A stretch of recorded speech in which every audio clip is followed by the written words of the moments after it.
मैं शाहरुख की बातें याद कर रही थी। वो काफ़ी ज़्यादा सैड थी क्योंकि आज जिस तरह से शाहरुख पिन के लिए परेशान था, उसके कॉफ़ी शॉप के लिए परेशान थे, उससे साफ साफ जाहिर हो रहा था कि मैं के लिए शाहरुख के दिल में कभी भी दोस्त से आगे कोई फीलिंग नहीं थी और उसे ये बात काफ़ी ज़्यादा हर्ट कर रही थी और वो काफ़ी ज़्यादा डिस्टर्ब भी थी। केट भी आज की बातें याद कर रहा था और साथ ही में वो कुछ पास्ट वाली बात याद करता है। तो क्या था ना, जो केर था एक टाइम पे पिन को लाइक करता था, लेकिन जब उसे पता चला कि वो शाहरुख को पसंद करती है, उसके बाद उसने उस पर गिव अप कर लिया था।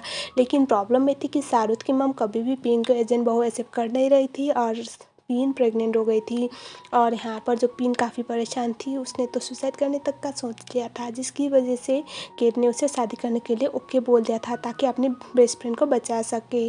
और यही सारी चीज़ें वो याद कर रहा था। हमें दिखाया जाता है जो पिन थी वो काफ़ी परेशान थी क्योंकि न्यूज़ की वजह से शाहरुख को अभी मैं के पीछे उसका दीवाना बोला जा रहा था और पिन की मॉम मैनिपुलेट कर रही थी क्योंकि पिन की मॉम के लिए हमेशा केट पिन के लिए बेस्ट था और यहाँ पर उन्हें लगता था कि उसका फ्यूचर केट के साथ सिक्योर है। केट मे के रूम में आता है और वो उसे देख रहा था काफ़ी प्यार से। मैं सो रही थी और वो उसे स्वीट ड्रीम बोल के वहाँ से चला जाता है। हम देखते हैं नेक्स्ट सीन में कि मे के रूम में आता है, जल्दी जल्दी बोलता है कि जल्दी से सामान पैक करो, जल्दी से सामान पैक करो। मे को तो समझ में आ नहीं रहा था, वो जैसे तैसे सामान को पैक कर लेती है और उसके बाद वो सीधा उसे गाड़ी में ले जाता है और यहाँ पर मे उसे कुछ पूछे बगैर चली जाती है। गाड़ी में जाने के बाद वो उसे पूछते है कि मैं अचानक से तुम्हें सामान पैक करने के लिए क्यों बोला, कोई रीज़न है क्या? तभी केट बोलता है कि जो न्यूज़ कल फैली हुई है उसकी वजह से लोग ऐसा बोले कि शाहरुख हम दोनों की मैरिड लाइफ में इंटरफेयर कर रहा है, मतलब तुम मुझे चीट कर रहे हो शाहरुख के साथ, तो उसको तो ब्लॉक करवाना है ना, इसीलिए हम लोग बाहर जा रहे हैं। सबको ऐसा लग रहा है कि तुम मुझे चीट कर रहे हो, ये सही नहीं है ना मेरी वाइफ की रेपुटेशन के लिए, ऐसा वो बोलता है। और वो उससे बोलता है कि अब देखो घर पे तुम्हारे मॉल पे सारी जगह पे मीडिया वाले आ ही जाएंगे तुम्हें ऐसे उल्टे सीधे सवाल करने के लिए मुझे, तो इसी से हम बच रहे हैं। मैं पूछते हैं कि हम लोग जा कहाँ रहे हैं? केड उससे बोलता है कि हनीमून पे। हनीमून सुनने के बाद मैं काफ़ी ज़्यादा शॉक हो जाती है। हमें दिखाया जाता है नैक को। नैक में से मिलने के लिए हेवन मॉल आने वाला था, लेकिन नैक का असिस्टेंट बोलता है कि उसका कोई फ़ायदा नहीं है सर। नैक पूछता है कि क्यों? तभी नैक का असिस्टेंट उसे फ़ोटो दिखाता है जो पेपराजी भाई साहब ने लिया हुआ था, मतलब वो लोग जब जा रहे थे ना, वो फ़ोटो भी उसने ले लिया था। ये देखने के बाद नैक शॉक हो जाता है और यहाँ पर पेपराजी तो ऑलरेडी मे और केट को फॉलो कर रहा था। नैक पिन के कॉफी शॉप में चला जाता है क्योंकि जिस दिन नैक मे को लेके उस शॉप में आया था, उस दिन शाहरुख को देख के जो मे ने रिएक्शन दिया हुआ था ना, उससे उससे आइडिया हो गया था कि कुछ तो बात है और उसे सारी बातें पता लगानी थी। शॉप में आने के बाद नैक बोलता है कि मैंने पुराने ओनर से इस सब को ख़रीद लिया है, अब आप लोग इस शॉप को जल्दी से खाली करवाओ। पिन जब नैक को देखती है तो वो उसे काफ़ी ज़्यादा गुस्सा करती है। उसे याद आता है ये बंदा तो मे के साथ आया हुआ था, तो वो बोलते कि ये सब मे मुझसे बदला लेने के लिए कर रही है ना, क्योंकि उससे मैंने शाहरुख को छीना था, शाहरुख मुझसे प्यार करता है और वो अभी मेरे हस्बैंड को कहाँ पर ले गई है, जल्दी से उसे बोलो कि मेरे हस्बैंड को वापस दे दे। और वो बोलती कि मेरे हस्बैंड को इस तरह से ले नहीं सकती क्योंकि हम दोनों एक दूसरे से प्यार करते हैं। नैक बोलता है कि वो अभी केट की वाइफ है और दूसरी बात ये सब मैंने ख़रीदा है, मैंने नहीं, वो दोनों अभी बाहर है सिटी से। पिन बोलते हैं कि पहले केट मुझसे प्यार करता था और अभी देखो दोनों लड़के उसके पीछे पागल हो रहे हैं।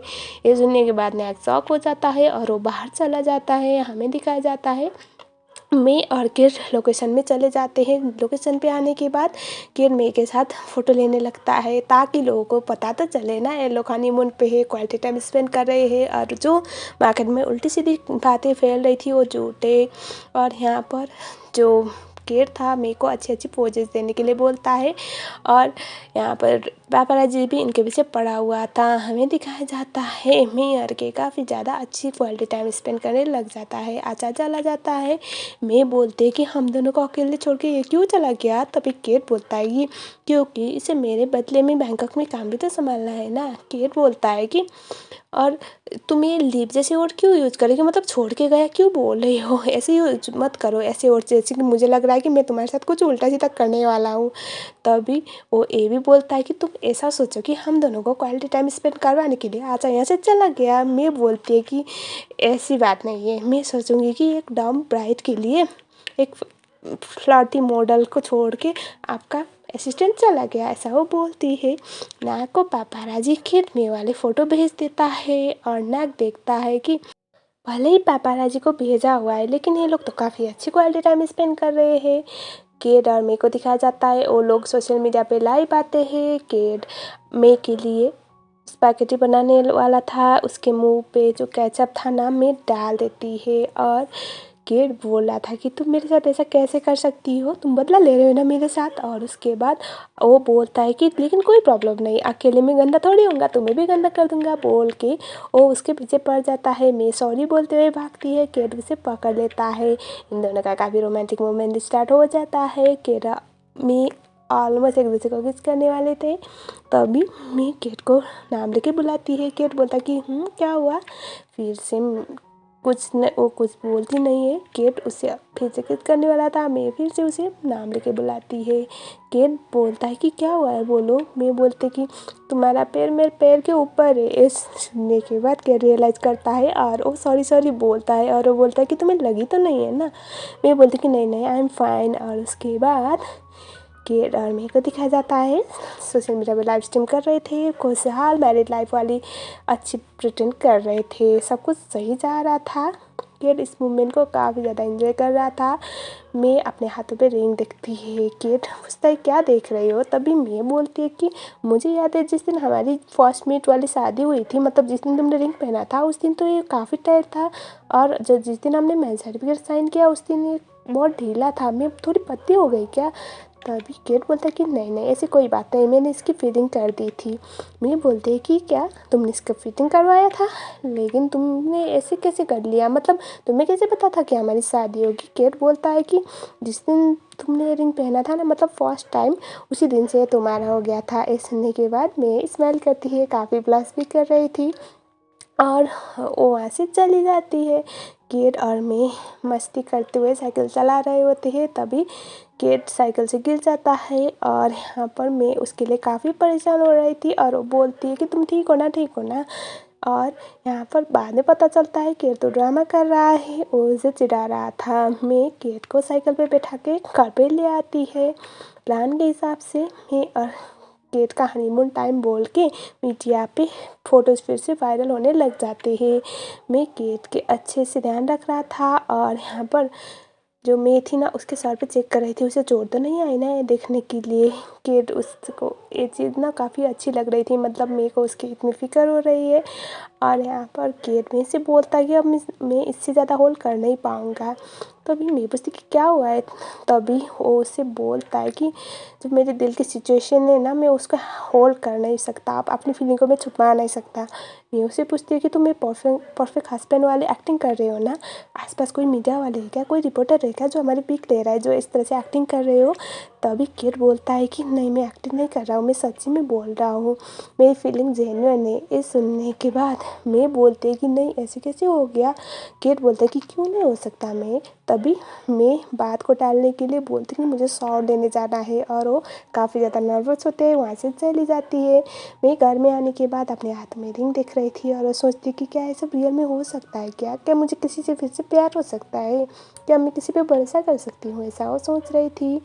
केट अपने आप से बोलता है कि मैं इस चीज़ को हकीकत में बदल के रहूँगा, मैं तुम फिक्र मत करो। और उसके बाद हमें दिखाया जाता है पिन हॉस्पिटल में थी, और क्योंकि देखो शाहरुख को पिन की मतलब शाहरुख की मम लेके चली गई थी, लेकिन पिन शाहरुख के ऑफिस में चली जाती है। यहाँ पर वही पिन की जो पिन की मदर इन लॉ और पिन के बीच में लड़ाई हो गई थी, जिसकी वजह से पिन भी हो गई थी, तो ये हॉस्पिटल पे आ गई, इतना आप लोग समझ जाओ। और यहाँ पर पिन की मॉम को शाहरुख की मॉम को कोई मैसेज कर देता है कि जो पिन थी वो शाहरुख से पहले उसको डेट कर रही थी, मतलब केट को, और वो उसके साथ सो चुकी है। ये सुनने के बाद देखने के बाद वो बोलती कि ये बच्चा मेरे बेटे का हो ही नहीं सकता। और यहाँ पर शाहरुख तो अपनी बहू को कुछ बोल ही नहीं पाता। हमें दिखाया जाता है नेक्स्ट सीन में जो मैं थी वो नोटिस करती है कोई पीछे उसके पीछे आ रहा है, वो नीचे देख करने के लिए आती है। केट आता है, बोलते कि क्या हुआ है। तभी मैं बोलती कि मुझे लगा कोई हमें देख रहा है। तभी केट बोलता कि वो पापाराजी है, कौन होगा। तभी मैं बोलती कि क्या हमारी प्राइवेट प्लेस पे इस तरह से वो कैसे आ सकता है, वो पागल हो गया है क्या। तभी केट बोलता है देखो तुम एक सेलिब्रिटी हो और मैं भी एक बिजनेसमैन हूँ, तो एक नॉर्मल सी बात है कि कोई ना कोई हमारे पीछे आ ही जाएगा। मुझे पता था वो आएगा, तभी मैं बोलती कि इसका मतलब तुम पूरे दिन जिस तरह से मुझसे बात कर रहे थे, जिस तरह से मुझे ट्रीट कर रहे थे, वो सब झूठ था ना, प्रेटेंड था ना। तभी केट पूछता है कि उस चीज़ का इससे क्या मतलब, इससे क्या लेना देना। तभी मैं बोलती कि जस्ट मुझे आंसर दो, मुझसे उल्टा क्वेश्चन मत पूछो। तभी यहाँ पर मैं बोलती कि हाँ मुझे पता है, ये सब ड्रामा ही था। और वो काफ़ी अपसेट होती है और वो वहाँ से जाने लगती है। केट उसे अपना जैकेट पहना देता है और केट में से बोलता है कि तुम्हारे क्वेश्चन का आंसर ना तुम्हारे पास ही है, तुम खुद ही सोचो। क्योंकि हम दोनों एक दूसरे को, दुनिया को तो बेवकूफ़ बना सकते हैं लेकिन खुद को नहीं, ये तुम अच्छी तरह से जानती हो। तुम मेरे लिए क्या फ़ील करती हो या फिर मैं तुम्हारे लिए क्या फ़ील करता हूँ वो मैटर करता है। दुनिया क्या सोचती है वो सब नहीं, तुम खुद बताओ। जो आज हमारे बीच में मोमेंट्स हुए हैं, क्या उसको देखने से तुम्हें लग रहा है कि वो सब मैं ड्रामा कर रहा था? क्या हमारी फीलिंग एक दूसरे के लिए जेन्युइन नहीं है? मैं कुछ बोले बगैर वहाँ से चली जाती है। लेकिन मैडम काफ़ी ज़्यादा ब्लश कर रही थी। सीन शिफ्ट होता है, मेयर के डिनर के टाइम पे थी। केट मेरे को बोलता है कि हमारे हनीमून का आखिरी दिन। तभी मैं बोलती कि फेक हनीमून ना। केट बोलता है कि फेक फेक कैसे हुआ? ऐसे हमारी प्रॉपर रिचुअल में शादी हुई है, लीगल बोलूँ या फिर ट्रेडिशन वाइज मैंने तुम्हें प्रपोज किया है और उसके बाद तुम्हें रिंग पहनाया है और हम दोनों ने मैरिज सर्टिफिकेट भी साइन किया है। और सबसे बड़ी बात, हमारी वेडिंग नाइट भी हो चुकी है ना ऑलरेडी, तो इसमें फेक क्या है? तभी मैं काफ़ी ज़्यादा सैड होती है और उससे बोलती कि बस करो। पता है ये बात ना तुम्हारे लिए बहुत प्राउड वाली होगी लेकिन मेरे लिए बिल्कुल भी नहीं, क्योंकि एक लड़की के लिए काफ़ी ज़्यादा शर्मनाक बात है। मैं एक लड़की हूँ जिसको अपनी दूल्हा ने शादी वाले दिन छोड़ दिया, ये बात सच है। लेकिन मुझे उस तरह से ड्रंक होना नहीं चाहिए था और जो भी हुआ उस हद तक मुझे जाना नहीं चाहिए था, पता है। मैं और अभी मेरे रेपुटेशन को बचाने के लिए एक शादी कर रही हूँ, वो भी फेक मैरिज। मुझे कितना बुरा फील हो रहा है। एज एन लड़की में बहुत ज़्यादा शर्म फील कर रही हूँ, ये सही नहीं है, ऐसा वो बोलती है। और ये सुनने के बाद केट उसके पास आता है, उसका हाथ पकड़ता है और वो बोलता है कि आई एम सॉरी, मुझे नहीं लगा था तुम्हें ये सब इतना अफेक्ट करती होगी। लेकिन ये चीज़ मेरे लिए कभी भी इसी तरह से सिंपल नहीं थी। मेरे लिए ना एक प्राउड वाली मोमेंट है कि तुम मेरे साथ हो, ऐसा वो बोलता है। और वो बोलता है कि अगर तुम्हें उस रात के बारे में बात करने से इतना बुरा लगता है तो आई एम सॉरी, आज के बाद मैं उसके बारे में कभी भी बात नहीं करूँगा। बस मेरे और तुम्हारे बीच में जो भी अच्छे मोमेंट्स थे ना उसके बारे में बात करेंगे, ऐसा वो बोलता है। और उसके बाद वो बोलता है कि हमने एक दूसरे के टाइम साथ जो भी टाइम स्पेंड किया है ना उसके बारे में बात करेंगे। और तभी मैं बोलती कि इसका मतलब क्या तुम हमारे रिश्ते को एक चांस मांग रहे हो? तभी केट बोलता है कि क्यों नहीं मांग सकता मैं। तभी केट उसे किस कर लेता है। मैं पूछती कि हम दोनों को क्या, हम दोनों का कुछ हो सकता है क्या? मतलब हम दोनों एक दूसरे के लिए जेन्युइन हो सकते क्या? क्योंकि हम दोनों एक दूसरे से प्यार नहीं करते। तभी केट बोलता है कि जब मैं तुमसे पहली बार मिला था मैं भी उस टाइम पे तो मैं तुम्हें पसंद नहीं करता था, लेकिन अभी मैं तुमसे बहुत प्यार करता हूँ और बहुत लाइक करता हूँ तुम्हें। ये बोल के उसे वैसे किस कर लेता है। सीन शिफ्ट होता है, मेयर के रूम में आते हैं। मैं केट को रूम के आगे रखती है और वो उसे कुछ बोलने वाली थी और वो बोलती कि अगर मैं कुछ बोलूँगी तो तुम बुरा तो नहीं मानोगे ना? तभी केट बोलते कि हाँ बोलो क्या हुआ है। मैं करके वो बोल ही नहीं पा रही थी। तभी केट बोलता है कि मैं, हमारे बीच में ऐसा शर्माने वाली कोई बात है नहीं, तो प्लीज़ बोलो क्या हुआ है, मुझे बताओ। तभी मैं बोलते कि देखो लास्ट टाइम हमारे बीच में जो भी हुआ उसका रीज़न कुछ और था, हम दोनों रॉन्ग थे और अभी फिर से वो सब वो मैं नहीं चाहती। अभी जो होगा ना या फिर अब अगर फ्यूचर में ऐसा कुछ होगा उसका रीज़न ना कोई रॉन्ग या फिर कुछ इमोशन ना हो, मैं ऐसा नहीं चाहती। मैं बस चाहती कि वो बस प्यार की वजह से हो, तो प्लीज़ तुम मेरी बात समझो, ऐसा वो बोलती है। तभी केट स्माइल करते हुए बोलता है कि लेकिन अभी मैंने तुम्हें अपना लव कन्फेशन किया है ना मैं। तभी वो उससे बोलती है कि हाँ हाँ मुझे पता है लेकिन मैंने नहीं ना। क्या तुम तब तक वेट कर सकते हो जब तक मैं तुम्हें अपने दिल की बात ना बताऊँ, मैं इस चीज़ को एक्सेप्ट ना करूँ? केट बोलता है कि ठीक है मैं वेट कर लूँगा बोल के और नीचे गुड नाइट बोल के चला जाता है। मैं अपने रूम में आ जाती है और वो अपने आप से फिर से पूछ रही थी कि क्या मैं किसी और पे भरोसा कर सकती हूँ, किसी और के साथ प्यार कर सकती हूँ, ऐसा वो सोच रही थी। नेक्स्ट डे में दिखाया जाता है मेयर केट काफ़ी अच्छी क्वालिटी टाइम स्पेंड करते हैं और इससे हमें ये रियलाइज़ होता है कि मैं धीरे धीरे करके केट से बहुत ज़्यादा सच्चा वाला प्यार करने लगी थी।